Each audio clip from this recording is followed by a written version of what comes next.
Samajwadi party से आजाद किए जाने के बाद अखिलेश यादव के चाचा शिवपाल यादव लगातार उत्तर प्रदेश में अपनी सियासी जमीन तैयार करने की कोशिश में जुटे हैं। इसके लिए उन्होंने समाजवादी पार्टी के पारंपरिक वोट बैंक मुसलमानों पर डोरे डालना शुरू कर दिया है।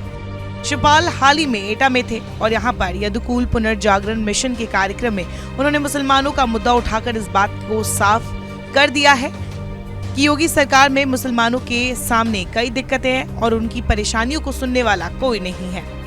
शिवपाल ये जताना चाह रहे हैं कि ऐसे समय में जब सपा मुखिया अखिलेश यादव ने भी उनसे किनारा कर लिया है, तब वो मुसलमानों की दिक्कतों पर उनके साथ खड़े हैं। शिवपाल की प्रगतिशील समाजवादी पार्टी को हालिया विधानसभा में एक भी सीट नहीं मिली थी।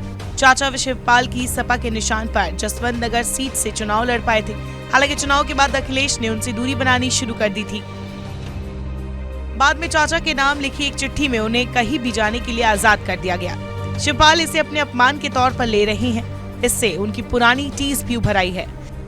उन्होंने एटा के अपने भाषण में कहा कि 2017, 19 और 22 में भी हमने कोशिश की, लेकिन अगर मुझे मेरे हक का सम्मान मिल जाता तो यूपी में परिवर्तन हो जाता। शिवपाल यही नहीं रुके, उन्होंने ऐलान किया कि यूपी में परिवर्तन आकर रहेगा और इसके लिए वो सबको इकट्ठा कर रहे हैं। सपा के समर्पित वोट बैंक यादवों में सेंधमारी के लिए शिवपाल ने यदुकुल पुनर्जागरण मिशन के तहत ताकत जुटाने का काम तो शुरू कर दिया है।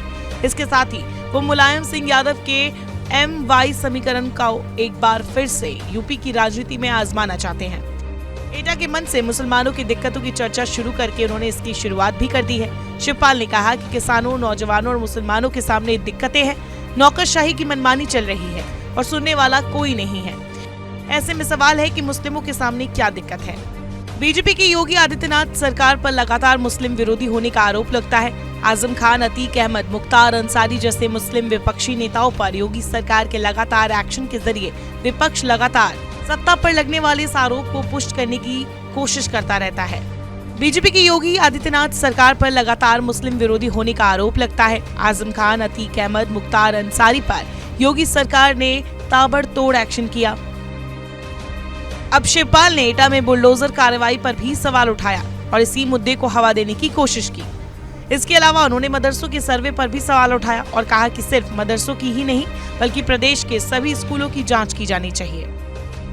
बता दें, शिवपाल की मुसलमान नीति को लेकर चर्चा तब शुरू हुई थी जब उन्होंने सपा के वरिष्ठ नेता आजम खान से मुलाकात की थी। कहा जा रहा है कि आजम से मुलाकात कर वो उन्हें अपने पाले में लाने की कोशिश में जुटे हैं। इससे असमंजस में पड़े मुसलमानों के रूप में एक बड़ा वोट बैंक उनके हाथ लग सकता है।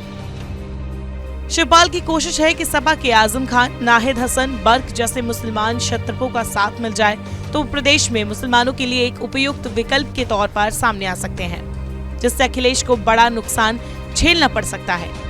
यही वजह है कि अपने यदुकुल सम्मेलनों में भी शिवपाल मुस्लिमों की दिक्कतों को खास तौर पर रेखांकित करने लगे हैं।